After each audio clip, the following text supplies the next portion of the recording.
ನಮಸ್ಕಾರಗಳು. ನನ್ನ ಹೆಸರು ಅದ್ವಿಕ್ ಗೌಡ. ನಾನು 2ನೇ ತರಗತಿಯಲ್ಲಿ ಓದುತ್ತಿದ್ದೇನೆ.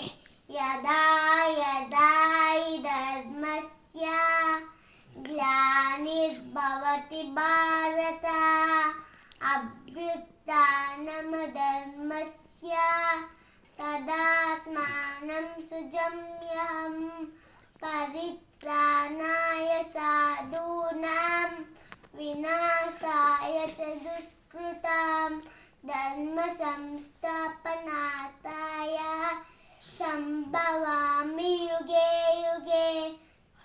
ಅಂದರೆ ಧರ್ಮ ಅಳಿದಾಗ, ಅಧರ್ಮ ತಲೆ ಎತ್ತಿದಾಗ ಧರ್ಮ ಸಂಸ್ಥಾಪನೆಗಾಗಿ ಒಳ್ಳೆಯವರನ್ನ ರಕ್ಷಿಸಿ ಕೆಟ್ಟವರನ್ನ ನಾಶ ಮಾಡುವುದಕ್ಕಾಗಿ ಯುಗ ಯುಗದಲ್ಲೂ ಅವತಾರ ಎತ್ತುತ್ತೇನೆ.